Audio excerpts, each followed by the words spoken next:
श्रीगणेशदुर्गैस्तोत्रम् श्रीकृष्ण उवाच वदशिवमहानाथ पार्वतीरमणेश्वर दैत्यसङ्ग्रामवेलायां स्मरणीयं किमीश्वर। ईश्वर उवाच शृणुकृष्ण प्रवक्ष्यामि गुह्याद्गुह्यतरं महत् गणेशदुर्गदिव्यञ्च शृणु वक्ष्यामि भक्तितः त्रिपुरवधवेलायां स्मरणीयं कमीश्वर। दिव्यदुर्गप्रसादेन त्रिपुराणां वधः कृतः। श्रीकृष्ण उवाच हेरम्बस्य दुर्गमिदं वदत्वं भक्तवत्सल। ईश्वर उवाच शृणुवत्स प्रवक्ष्यामि दुर्गं वैनायकं शुभं सङ्ग्रामे च श्मशाने च अरण्ये चोरसङ्कटे नृपद्वारे ज्वरे घोरे येनैव मुच्यते भयात् प्राच्यां रक्षतु हेरम्बः आग्नेयामग्नितेजसा यां यां लम्बोदरो रक्षेत् नैऋत्यां पार्वतीसुतः प्रतीच्यां वक्रतुण्डश्च वायव्यां वरदप्रभुः गणेशः पातु औदिच्याम् ईशान्यामीश्वरस्तथा ऊर्ध्वं रक्षेद्धूम्रवर्णो ह्यधस्तात्पापनाशनः एवं 10 दिशो रक्षेत् हेरम्बो विघ्ननाशनः। हेरम्बस्य दुर्गमिदं त्रिकालं यः पठेन्नरः कोटिजन्मकृतं पापम् एकावृत्तेन नश्यति।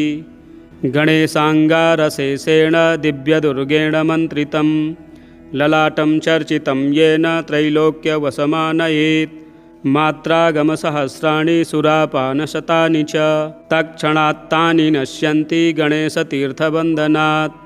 नैवेद्यं वक्रतुण्डस्य नरो भुङ्क्ते तु भक्तितः राज्यदानसहस्राणि तेषां फलमवाप्नुयात् कदाचित् पठ्यते भक्त्या हेरम्बस्य प्रसादतः।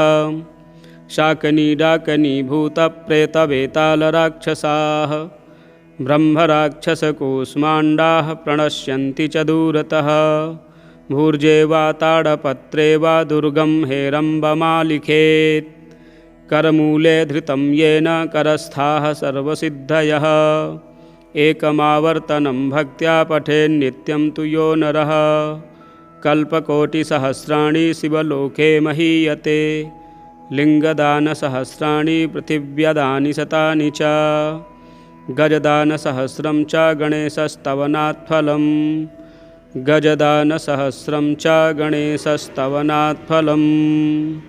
गणेशदिव्यदुर्गस्तोत्रं सम्पूर्णम्। श्रीगणपतिमङ्गलमालिका स्तोत्रम् श्रीकण्ठप्रेमपुत्राय गौरीवामाङ्गवासिने त्वात्रिंशद्रूपयुक्ताय श्रीगणेशाय मङ्गलम् आदिपूज्याय देवाय दन्तमोदकधारिणे वल्लभाप्राणकान्ताय श्रीगणेशाय मङ्गलम् लम्बोदराय शान्ताय चन्द्रगर्वापहारिणे गजाननाय प्रभवे श्रीगणेशाय मङ्गलम् पञ्चहस्ताय वन्द्याय पाशाङ्कुशधराय च श्रीमते गजकर्णाय श्रीगणेशाय मङ्गलम् द्वैमातुराय बालाय हेरम्बाय महात्मने विकटायाखुवाहाय श्रीगणेशाय मङ्गलम् प्रश्निशृङ्गायाजिताय क्षिप्राभीष्टार्थदायिने सिद्धिबुद्धिप्रमोदाय श्रीगणेशाय मङ्गलम् विलम्बियज्ञसूत्राय सर्वविघ्ननिवारिणे दूर्वादलसुपूज्याय श्रीगणेशाय मङ्गलम् महाकायाय भीमाय महासेनाग्रजन्मने त्रिपुरारीवरोधात्रे श्रीगणेशाय मङ्गलम् सिन्दूररम्यवर्णाय नागबद्धोदराय च आमोदाय प्रमोदाय श्रीगणेशाय मङ्गलम् विघ्नकर्त्रे दुर्मुखाय विघ्नहर्त्रे शिवात्मने सुमुखायैकदन्ताय श्रीगणेशाय मङ्गलम् समस्तगणनाथाय विष्णवे धूमकेतवे त्रयक्षाय भालचन्द्राय श्रीगणेशाय मङ्गलम् चतुर्थी सायमान्याय सर्वविद्याप्रदायिने वक्रतुण्डाय कुब्जाय श्रीगणेशाय मङ्गलम्। तुण्डिने कपिलाक्षाय श्रेष्ठाय ऋणहारिणे उद्दण्डोद्दण्डरूपाय श्रीगणेशाय मङ्गलम्। कष्टहर्त्रे द्विदेहाय भक्तेष्टजयदायिने विनायकाय विभवे श्रीगणेशाय मङ्गलम्। सच्चिदानन्दरूपाय निर्गुणाय गुणात्मने वटवे लोकगुरवे श्रीगणेशाय मङ्गलम्। श्रीचामुण्डासुपुत्राय प्रसन्नवदनाय च श्रीराजराजसेव्याय श्रीगणेशाय मङ्गलम्। श्रीचामुण्डाकृपापात्र श्रीकृष्णेन्द्रविनिर्मितां विभूतिमातृकारम्यां कल्याण्यैश्वर्यदायिनीं श्रीमहागणनाथस्य शुभां मङ्गलमालिकां यः पठेत् सततं वाणीं लक्ष्मीं सिद्धिमवाप्नुयात्। यः पठेत् सततं वाणीं लक्ष्मीं सिद्धिमवाप्नुयात्। श्रीगणपतिमङ्गलमालिका स्तोत्रं सम्पूर्णम्।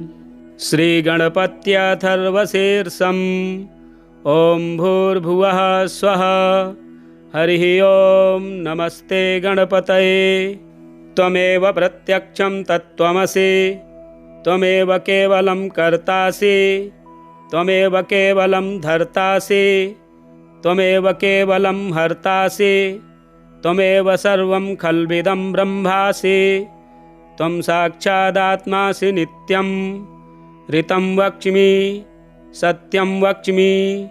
अव त्वं माम् अववक्तारम् अवश्रोतारम् अवदातारम् अवधातारम् अवानुचानमवशिष्यम् अवपश्चात्तात अवपुरस्तात् अवोत्तरात्तात अवदक्षिणात्तात अवचोर्ध्वात्तात अवाधरात्तात सर्वतो मां पाहि पाहि समन्तात्। त्वं वाङ्मयस्त्वं चिन्मयः त्वमानन्दमयस्त्वं ब्रह्ममयः त्वं सच्चिदानन्दाद्वितीयोऽसि। त्वं प्रत्यक्षं ब्रह्मासि। त्वं ज्ञानमयो विज्ञानमयोऽसि। सर्वं जगदिदं त्वत्तो जायते। सर्वं जगदिदं त्वत्तत्तिष्ठति। सर्वं जगदिदं त्वयि लयमेष्यति। सर्वं जगदिदं त्वयि प्रत्येति। त्वं भूमिरापो नलो निलो नभः। त्वं चत्वारि वाक्पदानि। त्वं गुणत्रयातीतः। त्वमवस्थात्रयातीतः। त्वं देहत्रयातीतः। त्वं कालत्रयातीतः। त्वं मूलाधारस्थितोऽसि नित्यं। त्वं शक्तित्रयात्मकः। त्वां योगिनो ध्यायन्ति नित्यं।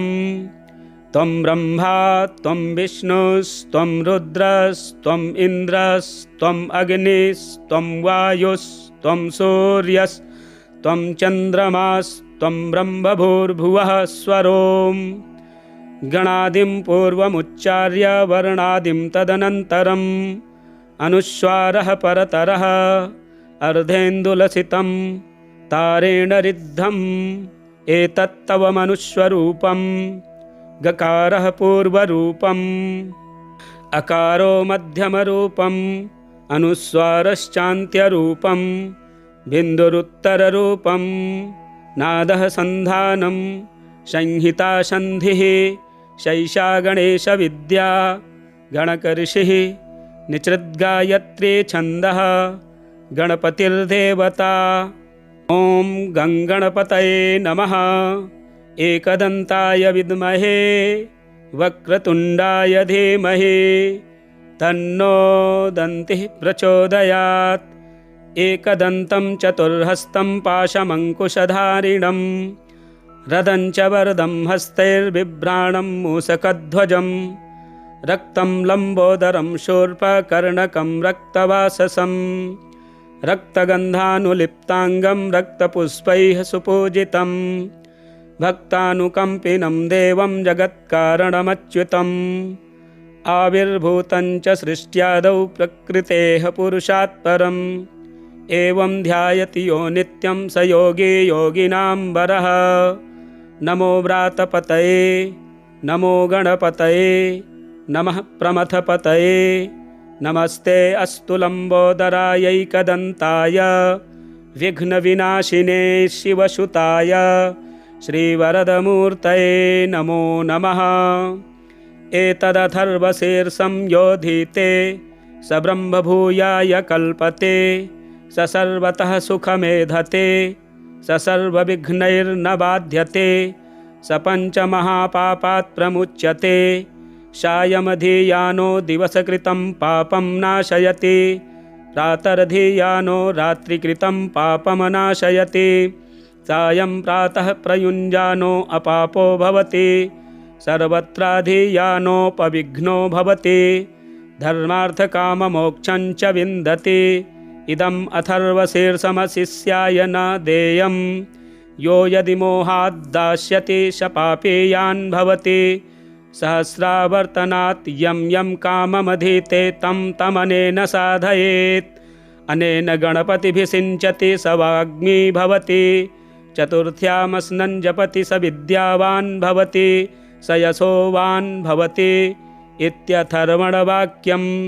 ब्रह्माद्यावरणं विद्यात् न बिभेति कदाचनेति यो दूर्वाङ्कुरैर्यजति स वैश्रवणोपमो भवति यो लाजैर्यजति स यशोवान् भवति स मेधावान् भवति यो मोदकसहस्रेण यजति स वाञ्छितफलमवाप्नोति यः साज्यसमिद्भिर्यजति स सर्वं लभते स सर्वं लभते।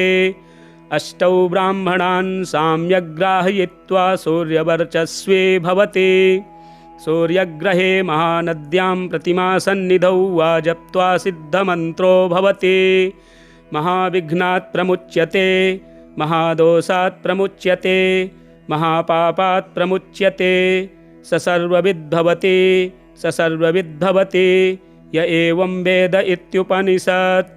शान्तिमन्त्रः ॐ सहना भवतु सहनौ भुनक्तु सह वीर्यङ्करवावहै तेजस्विनावधीतमस्तु मा विद्विषावहै। ॐ भद्रं कर्णेभिः शृणुयाम देवा भद्रं पश्येमाक्षभिर्यजत्राः स्थिरैरङ्गैस्तुष्टुवान् संस्तनूभिः व्यसें देवहितं जदायुः। ॐ स्वस्ति न इन्द्रो वृधस्रवाः स्वस्ति नः पूषा विश्ववेदाः स्वस्ति नस्तारक्ष्यो अरिष्टनेमिः स्वस्ति नो बृहस्पतिर्दधातु।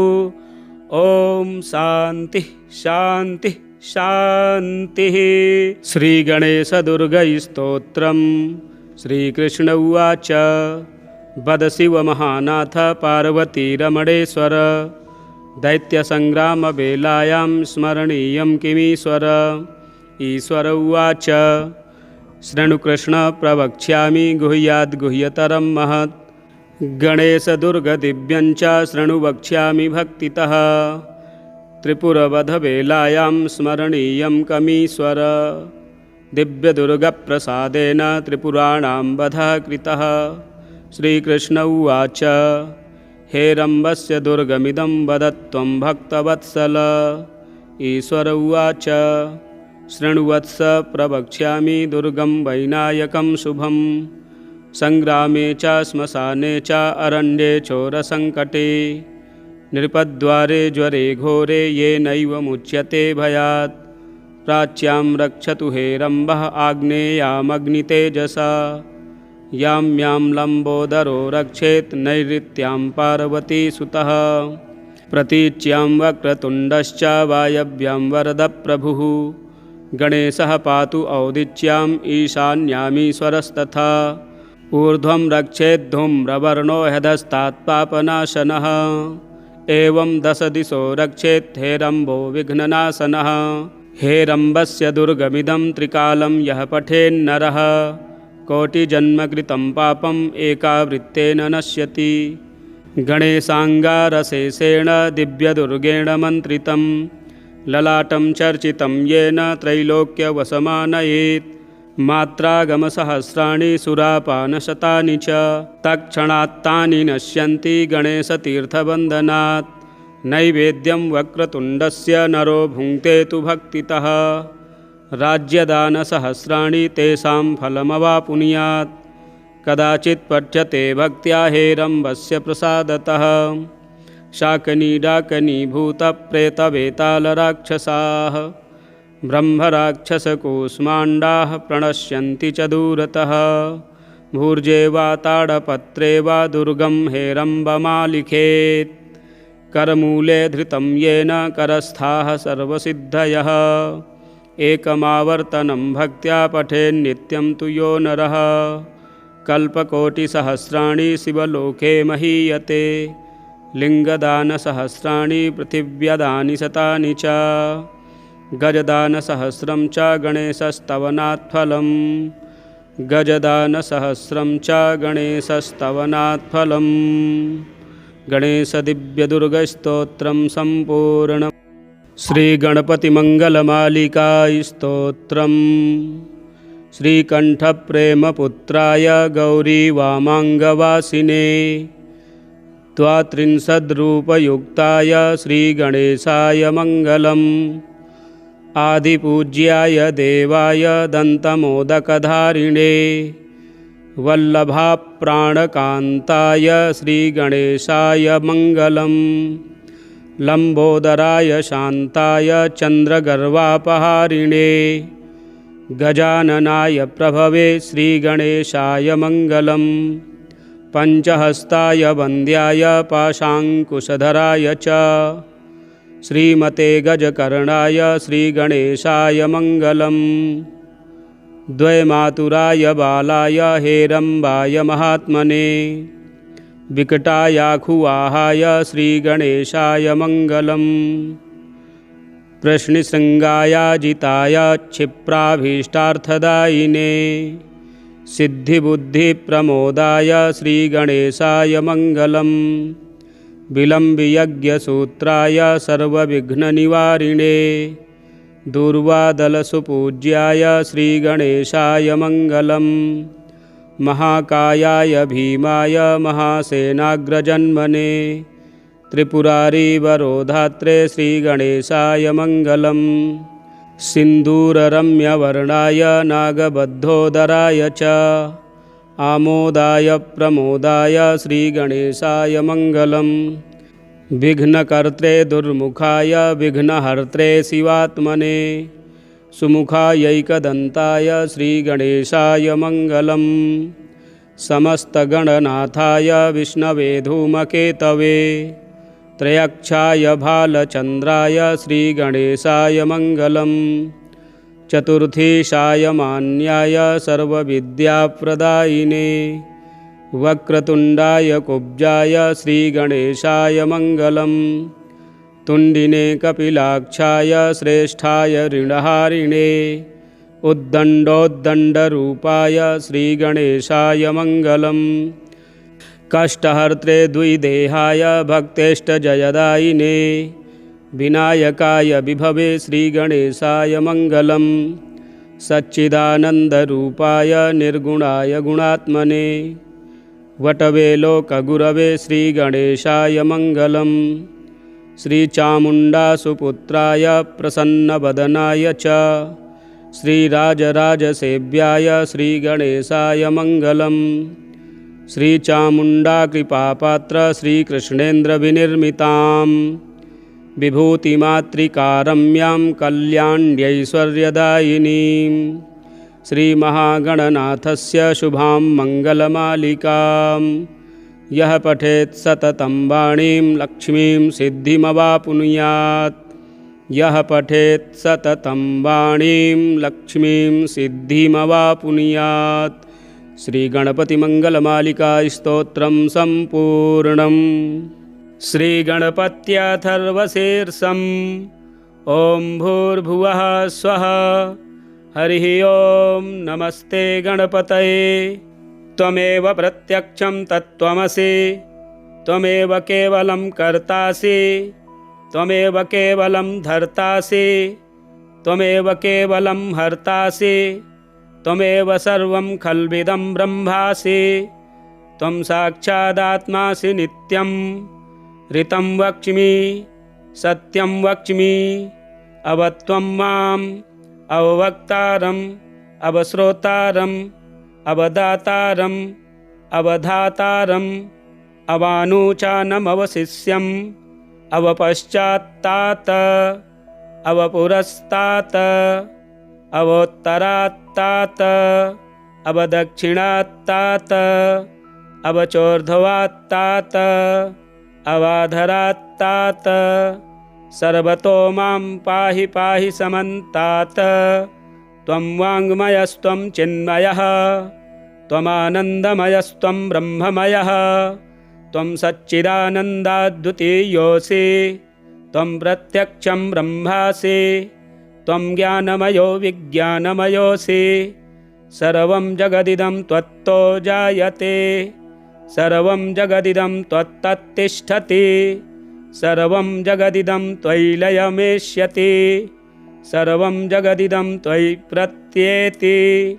त्वं भूमिरापो नलो निलो नभः, त्वं चत्वारि वाक्पदानि, त्वं गुणत्रयातीतः, त्वमवस्थात्रयातीतः, त्वं देहत्रयातीतः, त्वं कालत्रयातीतः, त्वं मूलाधारस्थितोऽसि नित्यं, त्वं शक्तित्रयात्मकः, त्वां योगिनो ध्यायन्ति नित्यं। त्वं ब्रह्मा त्वं विष्णुस्त्वं रुद्रस्त्वम् इन्द्रस्त्वम् अग्निस्त्वं वायुस्त्वं सूर्यस्त्वं चन्द्रमास्त्वं ब्रह्मभूर्भुवः स्वरोम्। गणादिं पूर्वमुच्चार्य वर्णादिं तदनन्तरम् अनुस्वारः परतरः अर्धेन्दुलसितं तारेण रिद्धम्। एतत्तव मनुष्वरूपम्। गकारः पूर्वरूपम्, अकारो मध्यमरूपम्, अनुस्वारश्चान्त्यरूपम्, बिन्दुरुत्तररूपम्। नादः सन्धानं, संहिता सन्धिः, शैषा गणेशविद्या, गणकऋषिः, निचृद्गायत्री छन्दः, गणपतिर्देवता। ॐ गङ्गणपतये नमः। एकदन्ताय विद्महे वक्रतुण्डाय धीमहि तन्नो दन्तिः प्रचोदयात्। एकदन्तं चतुर्हस्तं पाशमङ्कुशधारिणं रदं च वरदं हस्तैर्बिभ्राणं मूषकध्वजं रक्तं लम्बोदरं शूर्पकर्णकं रक्तवाससं रक्तगन्धानुलिप्ताङ्गं रक्तपुष्पैः सुपूजितं भक्तानुकम्पिनं देवं जगत्कारणमच्युतम् आविर्भूतं च सृष्ट्यादौ प्रकृतेः पुरुषात् परम् एवं ध्यायति यो नित्यं स योगी योगिनां वरः। नमो व्रातपतये नमो गणपतये नमः प्रमथपतये नमस्ते अस्तु लम्बोदरायैकदन्ताय विघ्नविनाशिने शिवसुताय श्रीवरदमूर्तये नमो नमः। एतदथर्वशीर्षं योधीते स ब्रह्मभूयाय कल्पते स सर्वतः सुखमेधते स सर्वविघ्नैर्न बाध्यते स पञ्चमहापापात् प्रमुच्यते सायमधियानो दिवसकृतं पापं नाशयति प्रातर्धियानो रात्रिकृतं पापमनाशयति सायं प्रातः प्रयुञ्जानो अपापो भवति सर्वत्राधियानोपविघ्नो भवति धर्मार्थकाममोक्षं च विन्दति। इदम् अथर्वशीर्षमशिष्याय न देयं यो यदि मोहाद्दास्यति स पापेयान् भवति सहस्रावर्तनात् यं यं काममधीते तं तमनेन साधयेत् अनेन गणपतिभिः सिञ्चति स वाग्मी भवति चतुर्थ्यामस्नन् जपति स विद्यावान् भवति स यशोवान् भवति इत्यथर्वणवाक्यम्। ब्रह्माद्यावरणं विद्यात् न बिभेति कदाचनेति। यो दूर्वाङ्कुरैर्यजति स वैश्रवणोपमो भवति। यो लाजैर्यजति स यशोवान् भवति स मेधावान् भवति। यो मोदकसहस्रेण यजति स वाञ्छितफलमवाप्नोति। यः साज्यसमिद्भिर्यजति स सर्वं लभते स सर्वं लभते। अष्टौ ब्राह्मणान् साम्यग्राहयित्वा सूर्यवर्चस्वी भवति। सूर्यग्रहे महानद्यां प्रतिमासन्निधौ वा जप्त्वा सिद्धमन्त्रो भवति। महाविघ्नात् प्रमुच्यते महादोषात् प्रमुच्यते महापापात् प्रमुच्यते। स सर्वविद्भवति स सर्वविद्भवति य एवं वेद इत्युपनिषत्। शान्तिमन्त्रः। ॐ सहना भवतु सहनौ भुनक्तु सह वीर्यङ्करवावहै तेजस्विनावधीतमस्तु मा विद्विषावहै। ॐ भद्रं कर्णेभिः शृणुयाम देवा भद्रं पश्येमाक्षभिर्यजत्राः स्थिरैरङ्गैस्तुष्टुवान् संस्तनूभिः व्यसें देवहितं जदायुः। ॐ स्वस्ति न इन्द्रो वृधस्रवाः स्वस्ति नः पूषा विश्ववेदाः स्वस्ति नस्तारक्ष्यो अरिष्टनेमिः स्वस्ति नो बृहस्पतिर्दधातु। ॐ शान्तिः शान्तिः शान्तिः। श्रीगणेशदुर्गैस्तोत्रम्।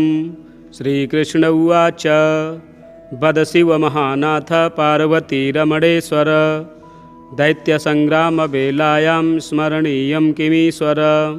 ईश्वर उवाच शृणुकृष्ण प्रवक्ष्यामि गुह्याद्गुह्यतरं महत्। गणेशदुर्गदिव्यं च शृणु वक्ष्यामि भक्तितः। त्रिपुरवधवेलायां स्मरणीयं कमीश्वर। दिव्यदुर्गप्रसादेन त्रिपुराणां वधः कृतः। श्रीकृष्ण उवाच हेरम्बस्य दुर्गमिदं वदत्वं भक्तवत्सल। ईश्वर उवाच शृण्वत्स प्रवक्ष्यामि दुर्गं वैनायकं शुभं। सङ्ग्रामे च श्मशाने च अरण्ये चोरसङ्कटे नृपद्वारे ज्वरे घोरे येनैव मुच्यते भयात्। प्राच्यां रक्षतु हेरम्बः आग्नेयामग्नितेजसा। यां यां लम्बोदरो रक्षेत् नैऋत्यां पार्वतीसुतः। प्रतीच्यां वक्रतुण्डश्च वायव्यां वरदप्रभुः। गणेशः पातु औदिच्याम् ईशान्यामीश्वरस्तथा। ऊर्ध्वं रक्षेद्धूम्रवर्णो ह्यधस्तात्पापनाशनः। एवं 10 दिशो रक्षेत् हेरम्बो विघ्ननाशनः। हेरम्बस्य दुर्गमिदं त्रिकालं यः पठेन्नरः कोटिजन्मकृतं पापम् एकावृत्तेन नश्यति। गणेशाङ्गारशेषेण दिव्यदुर्गेण मन्त्रितं ललाटं चर्चितं येन त्रैलोक्यवशमानयेत्। मात्रागमसहस्राणि सुरापानशतानि च तत्क्षणात्तानि नश्यन्ति गणेशतीर्थवन्दनात्। नैवेद्यं वक्रतुण्डस्य नरो भुङ्क्ते तु भक्तितः। राज्यदानसहस्राणि तेषां फलमवाप्नुयात्। कदाचित् पठ्यते भक्त्या हेरम्बस्य प्रसादतः। शाकनी डाकनी भूतप्रेतवेतालराक्षसाः ब्रह्मराक्षसकूष्माण्डाः प्रणश्यन्ति च दूरतः। भूर्जे वा ताडपत्रे वा दुर्गं हेरम्बमालिखेत्। करमूले धृतं येन करस्थाः सर्वसिद्धयः। एकमावर्तनं भक्त्या पठेन्नित्यं तु यो नरः। कल्पकोटिसहस्राणि शिवलोके महीयते। लिङ्गदानसहस्राणि पृथिव्यदानि शतानि च। गजदानसहस्रं च गणेशस्तवनात् फलम्। गजदानसहस्रं च गणेशस्तवनात् फलम्। गणेशदिव्यदुर्गस्तोत्रं सम्पूर्णम्। श्रीगणपतिमङ्गलमालिका स्तोत्रम्।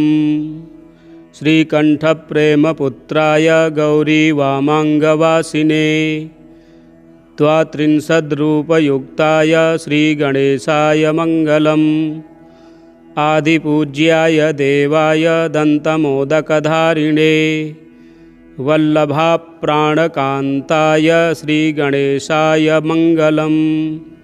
लम्बोदराय शान्ताय चन्द्रगर्वापहारिणे गजाननाय प्रभवे श्रीगणेशाय मङ्गलम्। पञ्चहस्ताय वन्द्याय पाशाङ्कुशधराय च श्रीमते गजकर्णाय श्रीगणेशाय मङ्गलम्।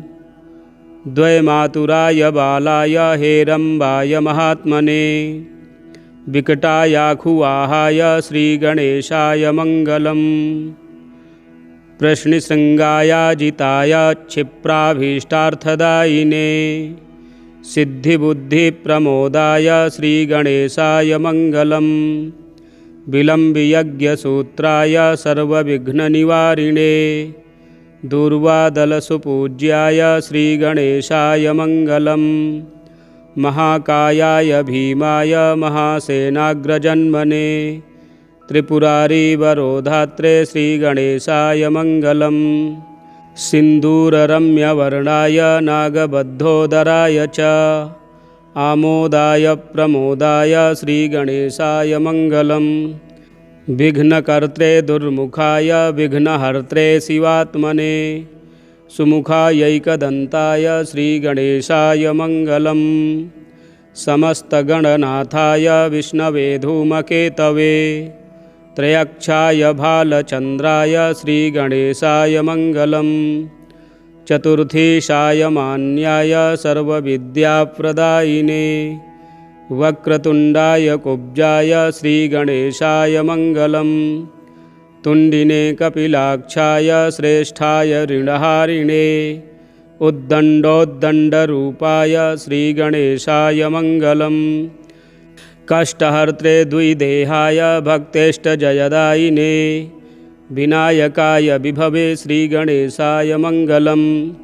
सच्चिदानन्दरूपाय निर्गुणाय गुणात्मने वटवे लोकगुरवे श्रीगणेशाय मङ्गलम्। श्रीचामुण्डासुपुत्राय प्रसन्नवदनाय च श्रीराजराजसेव्याय श्रीगणेशाय मङ्गलम्।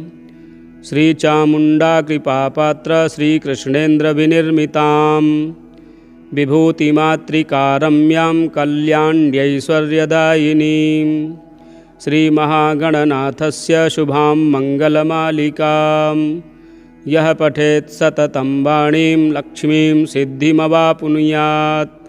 यः पठेत् सततं वाणीं लक्ष्मीं सिद्धिमवाप्नुयात्। श्रीगणपतिमङ्गलमालिका स्तोत्रं सम्पूर्णम्। श्रीगणपत्यथर्वशीर्षम्। ॐ भूर्भुवः स्वः हरिः ॐ नमस्ते गणपतये। त्वमेव प्रत्यक्षं तत्त्वमसि त्वमेव केवलं कर्तासि त्वमेव केवलं धर्तासि त्वमेव केवलं हर्तासि त्वमेव सर्वं खल्विदं ब्रह्मासि।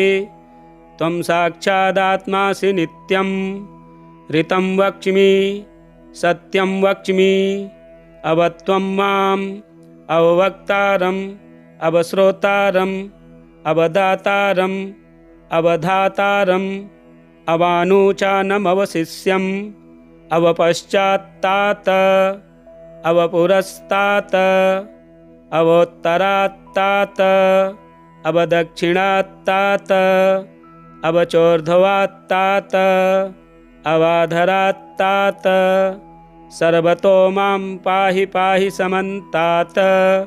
त्वं वाङ्मयस्त्वं चिन्मयः त्वमानन्दमयस्त्वं ब्रह्ममयः त्वं सच्चिदानन्दाद्वितीयोऽसि त्वं प्रत्यक्षं ब्रह्मासि त्वं ज्ञानमयो विज्ञानमयोऽसि।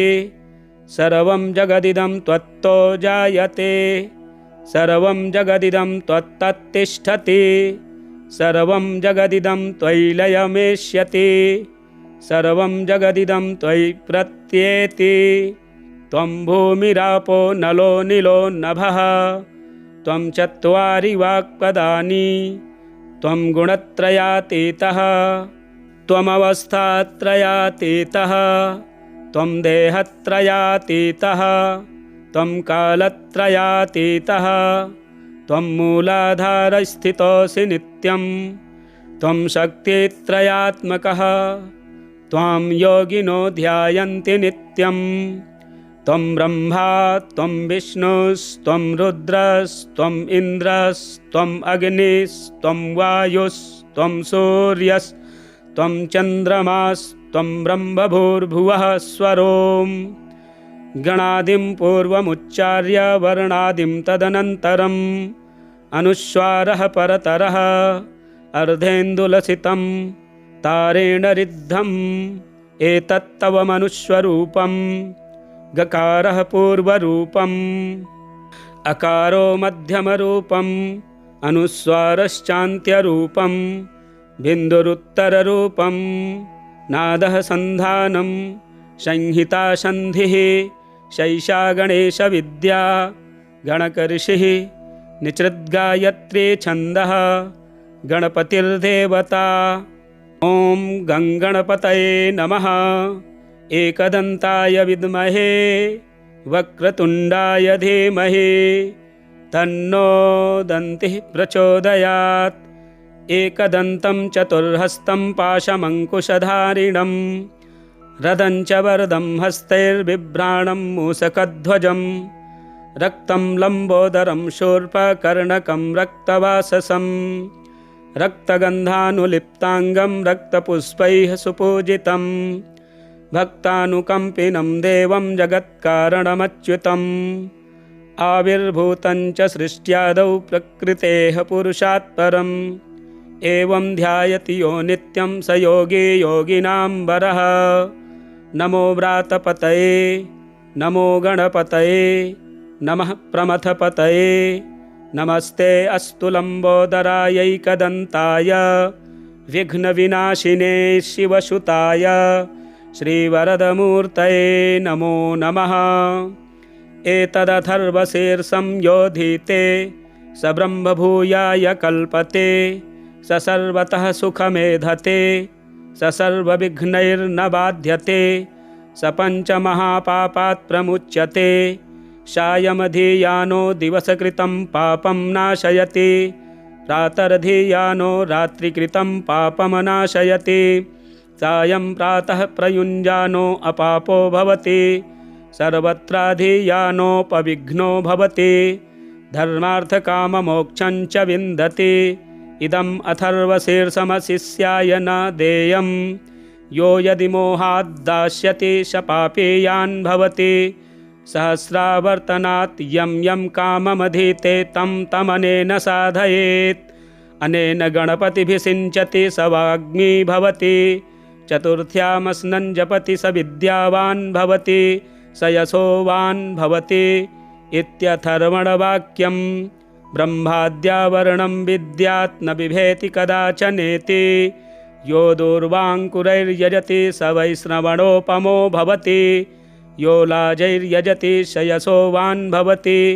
स मेधावान् भवति यो मोदकसहस्रेण यजति स वाञ्छितफलमवाप्नोति यः साज्यसमिद्भिर्यजति स सर्वं लभते स सर्वं लभते अष्टौ ब्राह्मणान् साम्यग्राहयित्वा सूर्यवर्चस्वी भवति सूर्यग्रहे महानद्यां प्रतिमासन्निधौ वा जप्त्वा सिद्धमन्त्रो भवति महाविघ्नात् प्रमुच्यते महादोषात् प्रमुच्यते महापापात् प्रमुच्यते स सर्वविद्भवति स सर्वविद्भवति य एवं वेद इत्युपनिषत् शान्तिमन्त्रः ॐ सहना भवतु सहनौ भुनक्तु सह वीर्यङ्करवावहै तेजस्विनावधीतमस्तु मा विद्विषावहै ॐ भद्रं कर्णेभिः शृणुयाम देवा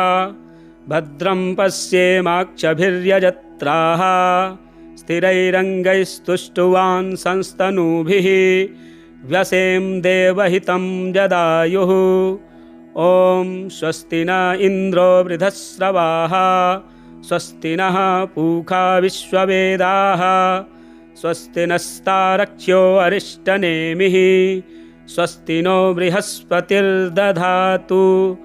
ॐ शान्ति शान्ति शान्तिः। श्रीगणेशदुर्गैस्तोत्रम्। श्रीकृष्ण उवाच वद शिवमहानाथ पार्वतीरमणेश्वर दैत्यसङ्ग्रामवेलायां स्मरणीयं किमीश्वर। ईश्वर उवाच शृणुकृष्ण प्रवक्ष्यामि गुह्याद्गुह्यतरं महत् गणेशदुर्गदिव्यञ्च शृणु वक्ष्यामि भक्तितः।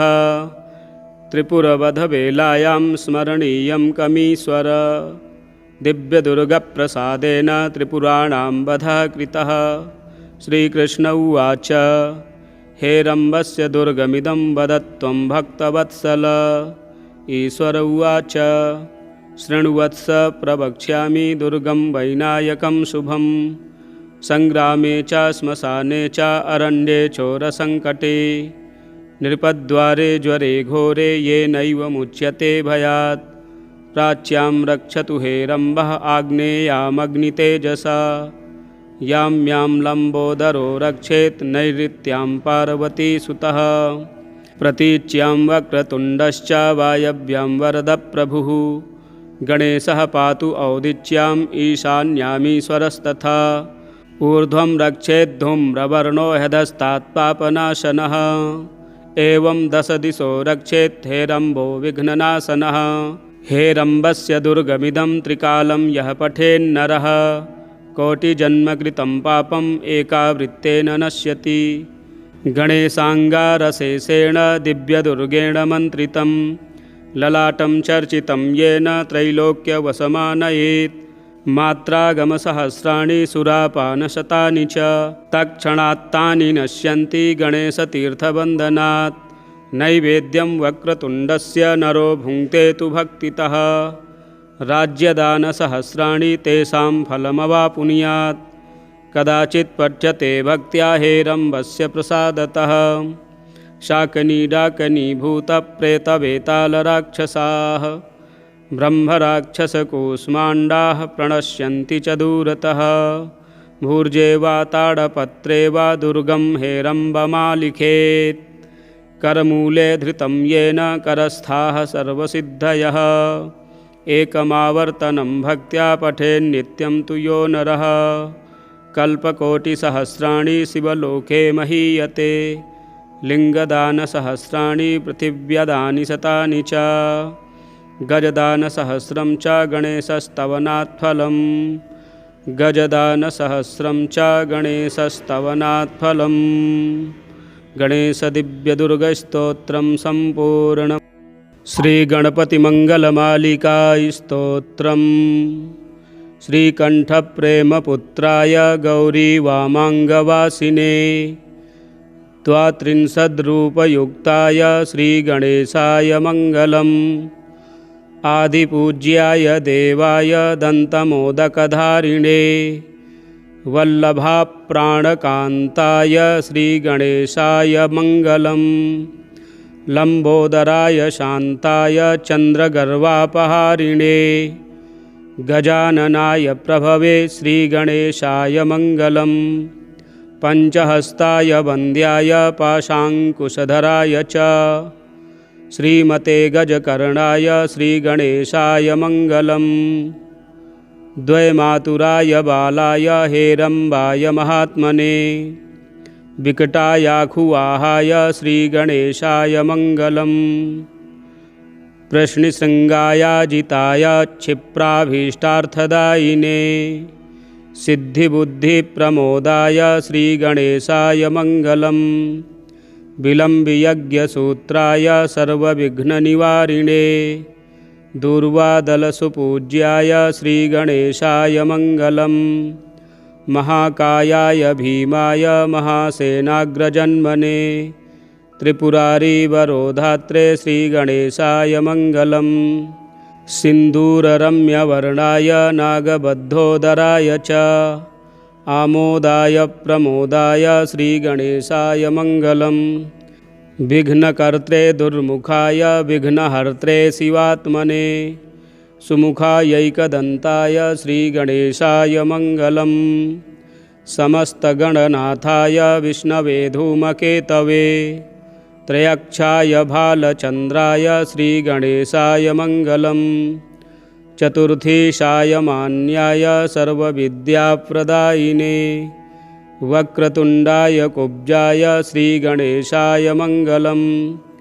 तुण्डिने कपिलाक्षाय श्रेष्ठाय ऋणहारिणे उद्दण्डोद्दण्डरूपाय श्रीगणेशाय मङ्गलम्। कष्टहर्त्रे द्विदेहाय भक्तेष्टजयदायिने विनायकाय विभवे श्रीगणेशाय मङ्गलम्। सच्चिदानन्दरूपाय निर्गुणाय गुणात्मने वटवे लोकगुरवे श्रीगणेशाय मङ्गलम्। श्रीचामुण्डासुपुत्राय प्रसन्नवदनाय च श्रीराजराजसेव्याय श्रीगणेशाय मङ्गलम्। श्रीचामुण्डाकृपापात्र श्रीकृष्णेन्द्रविनिर्मितां विभूतिमातृकारम्यां कल्याण्यैश्वर्यदायिनीं श्रीमहागणनाथस्य शुभां मङ्गलमालिकां यः पठेत् सततं वाणीं लक्ष्मीं सिद्धिमवाप्नुयात्। यः पठेत् सततं वाणीं लक्ष्मीं सिद्धिमवाप्नुयात्। श्रीगणपतिमङ्गलमालिका स्तोत्रं सम्पूर्णम्। श्रीगणपत्यथर्वशीर्षम्। ॐ भूर्भुवः स्वः हरिः ॐ नमस्ते गणपतये। त्वमेव प्रत्यक्षं तत्त्वमसि त्वमेव केवलं कर्तासि त्वमेव केवलं धर्तासि त्वमेव केवलं हर्तासि त्वमेव सर्वं खल्विदं ब्रह्मासि।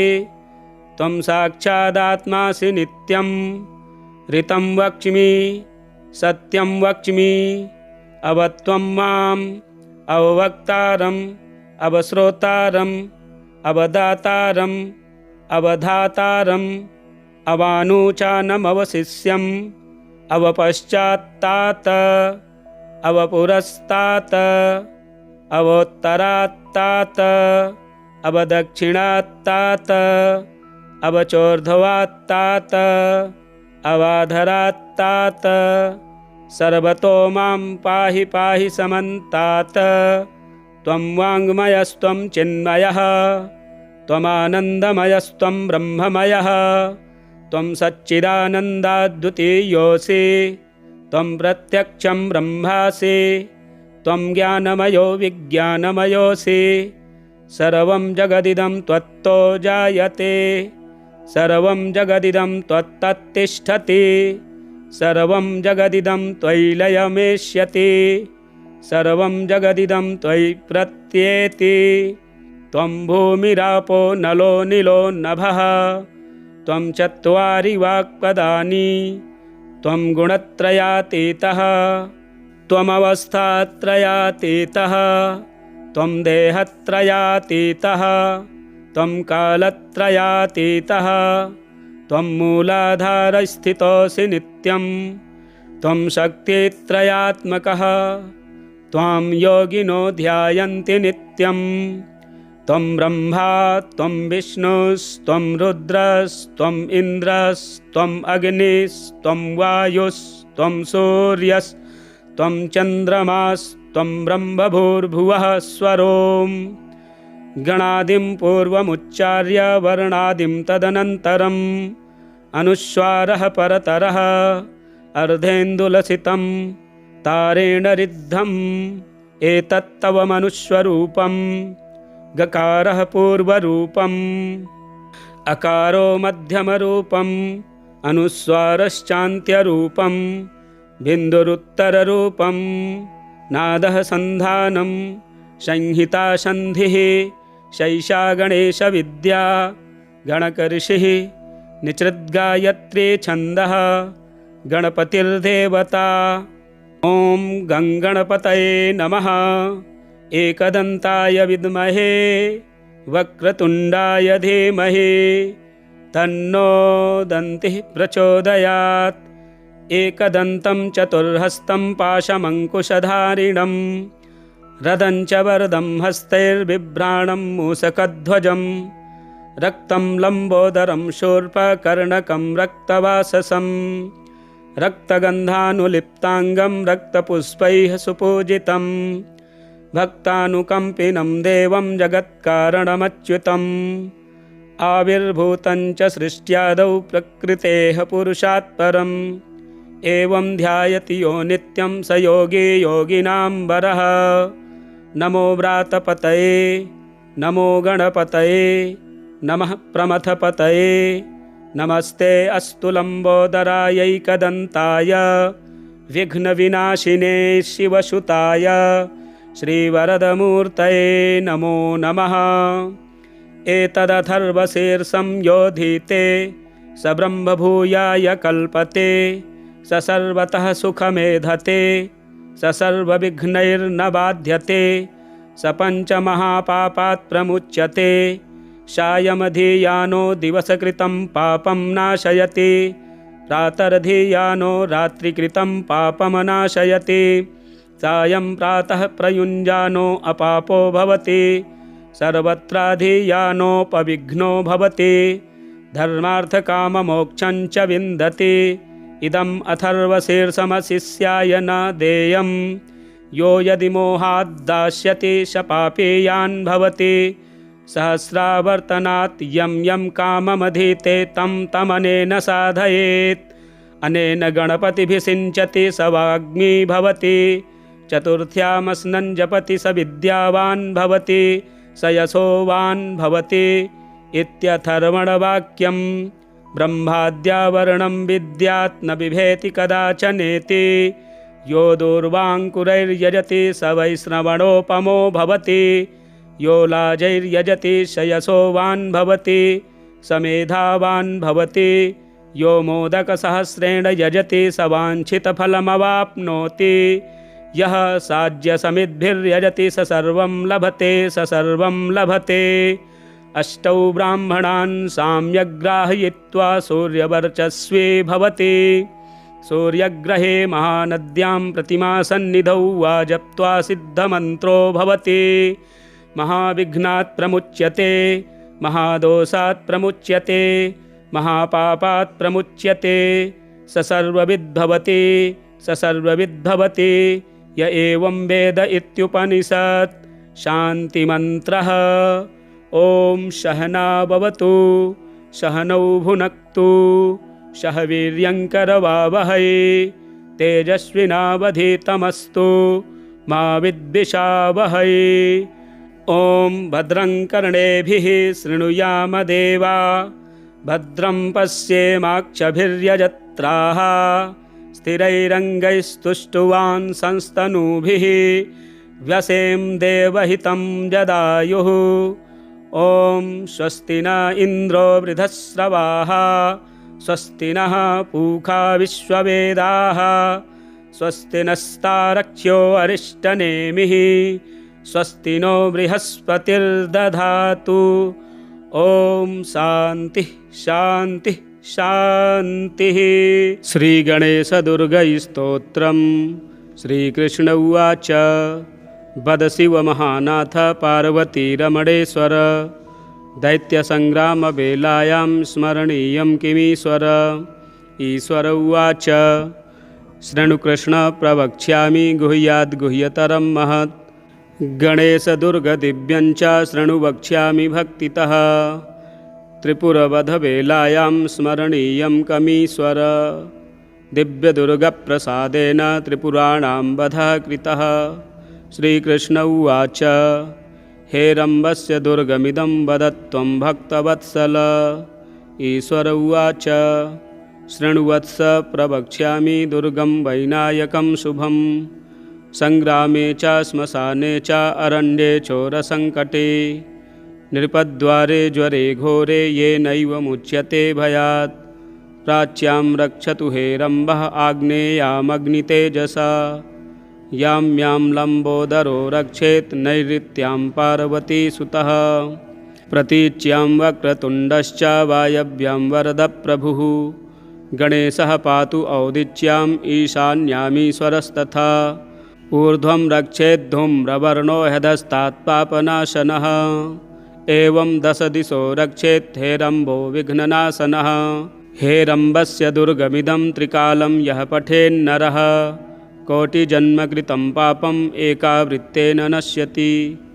गणेशाङ्गारशेषेण दिव्यदुर्गेण मन्त्रितं ललाटं चर्चितं येन त्रैलोक्यवशमानयेत् मात्रागमसहस्राणि सुरापानशतानि च तत्क्षणात्तानि नश्यन्ति गणेशतीर्थवन्दनात् नैवेद्यं वक्रतुण्डस्य नरो भुङ्क्ते तु भक्तितः राज्यदानसहस्राणि तेषां फलमवाप्नुयात् कदाचित् पठ्यते भक्त्या हेरम्बस्य प्रसादतः शाकनीडाकनीभूतप्रेतवेतालराक्षसाः ब्रह्मराक्षसकूष्माण्डाः प्रणश्यन्ति च दूरतः भूर्जे वा ताडपत्रे वा दुर्गं हेरम्बमालिखेत् करमूले धृतं येन करस्थाः सर्वसिद्धयः एकमावर्तनं भक्त्या पठेन्नित्यं तु यो नरः कल्पकोटिसहस्राणि शिवलोके महीयते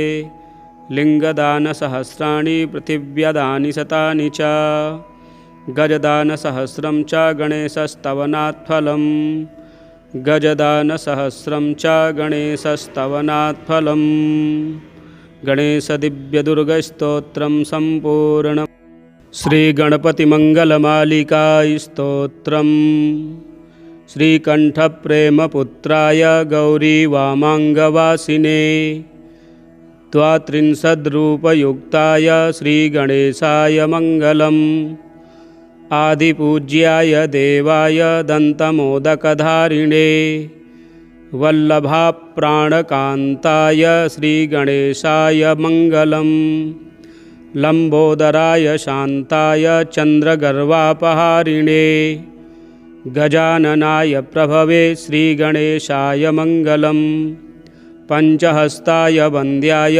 पाशाङ्कुशधराय च श्रीमते गजकर्णाय श्रीगणेशाय मङ्गलम् द्वैमातुराय बालाय हेरम्बाय महात्मने विकटायाखुवाहाय श्रीगणेशाय मङ्गलम् प्रश्निशृङ्गायाजिताय क्षिप्राभीष्टार्थदायिने सिद्धिबुद्धिप्रमोदाय श्रीगणेशाय मङ्गलम् विलम्बियज्ञसूत्राय सर्वविघ्ननिवारिणे दूर्वादलसुपूज्याय श्रीगणेशाय मङ्गलम् महाकायाय भीमाय महासेनाग्रजन्मने त्रिपुरारीवरोधात्रे श्रीगणेशाय मङ्गलम् सिन्दूररम्यवर्णाय नागबद्धोदराय च आमोदाय प्रमोदाय श्रीगणेशाय मङ्गलम्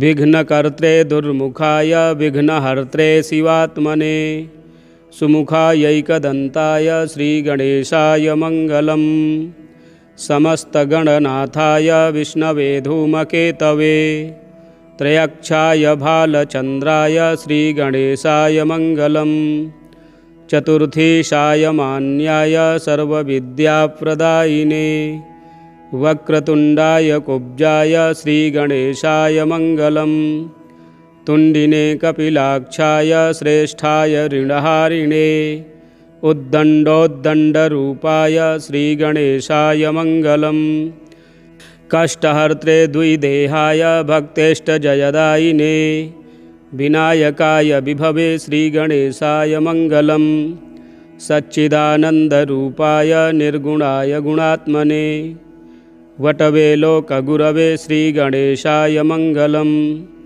श्रीचामुण्डासुपुत्राय प्रसन्नवदनाय च श्रीराजराजसेव्याय श्रीगणेशाय मङ्गलम् श्रीचामुण्डाकृपापात्र श्रीकृष्णेन्द्रविनिर्मितां विभूतिमातृकारम्यां कल्याण्यैश्वर्यदायिनीं श्रीमहागणनाथस्य शुभां मङ्गलमालिकां यः पठेत् सततं वाणीं लक्ष्मीं सिद्धिमवाप्नुयात् यः पठेत् सततं वाणीं लक्ष्मीं सिद्धिमवाप्नुयात्।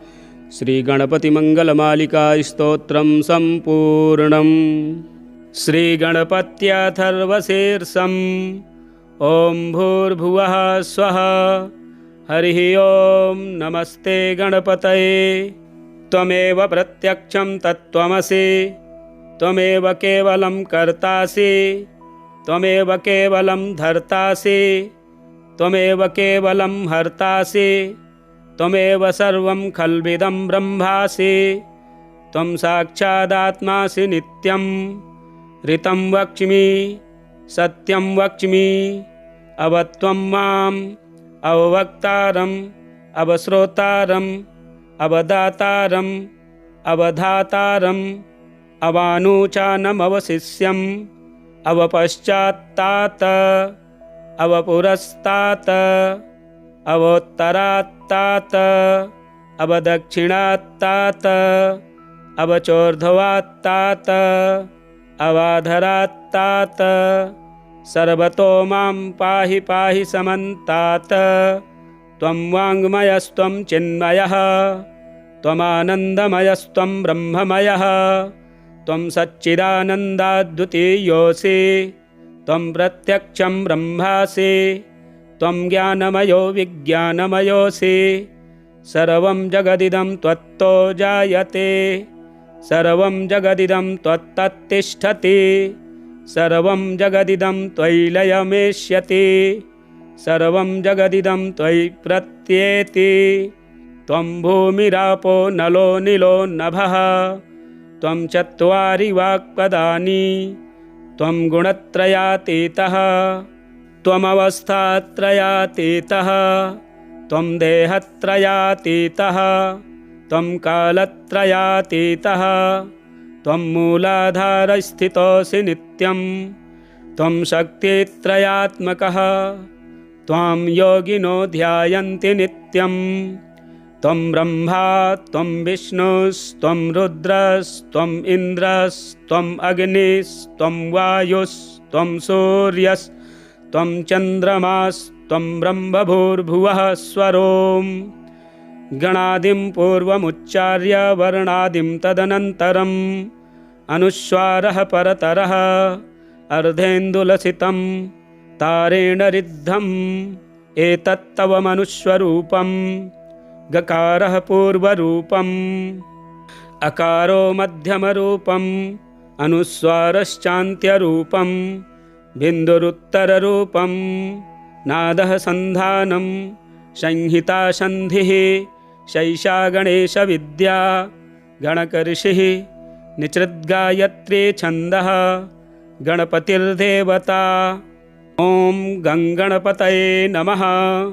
एकदन्ताय विद्महे वक्रतुण्डाय धीमहि, तन्नो दन्तिः प्रचोदयात्। एकदन्तं चतुर्हस्तं पाशमङ्कुशधारिणं, रदं च वरदं हस्तैर्बिभ्राणं मूषकध्वजं, रक्तं लम्बोदरं शूर्पकर्णकं रक्तवाससं, रक्तगन्धानुलिप्ताङ्गं रक्तपुष्पैः सुपूजितं, भक्तानुकम्पिनं देवं जगत्कारणमच्युतम्।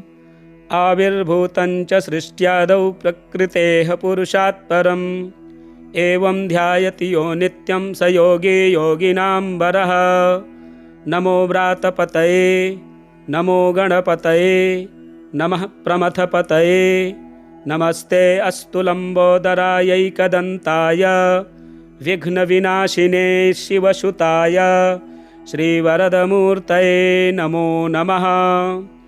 एतदथर्वशीर्षं योधीते स ब्रह्मभूयाय कल्पते, स सर्वतः सुखमेधते, स सर्वविघ्नैर्न बाध्यते, स पञ्चमहापापात् प्रमुच्यते। सायमधियानो दिवसकृतं पापं नाशयति, प्रातर्धियानो रात्रिकृतं पापमनाशयति।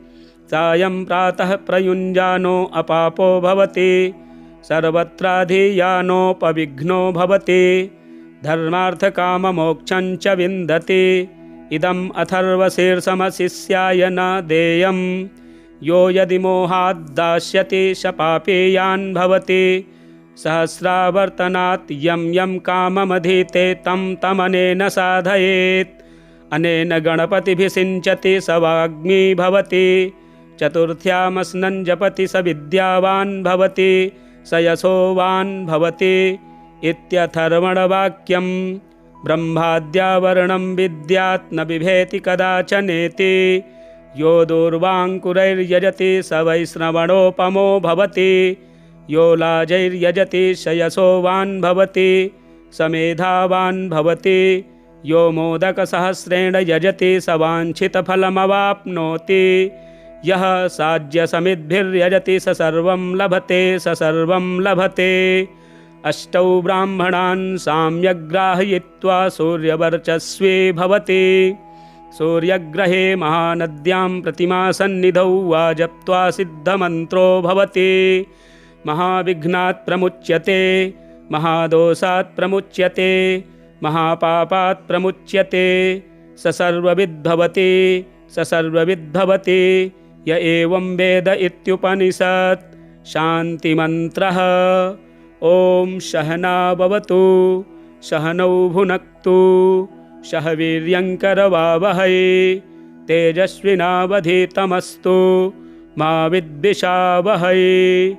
ॐ भद्रं कर्णेभिः शृणुयाम देवा भद्रं पश्येमाक्षभिर्यजत्राः स्थिरैरङ्गैस्तुष्टुवान् संस्तनूभिः व्यसें देवहितं जदायुः। ॐ स्वस्ति न इन्द्रो वृधस्रवाः स्वस्ति नः पूषा विश्ववेदाः स्वस्ति नस्तारक्ष्यो अरिष्टनेमिः स्वस्ति नो बृहस्पतिर्दधातु। ॐ शान्तिः शान्तिः शान्तिः। श्रीगणपत्यथर्वशीर्षं सम्पूर्णम्। प्रिय दर्शकों, आज बुधवार के दिन आप इन स्तोत्रों का पाठ श्रवण करें और यदि हमारे चैनल में नए हैं तो चैनल को सब्सक्राइब करें, वीडियो शेयर करें, लाइक करें एवं आगामी वीडियो की सूचना पाने के लिए बेल आइकन के बटन को दबाएं। मिलते हैं अगले वीडियो में। हर हर महादेव।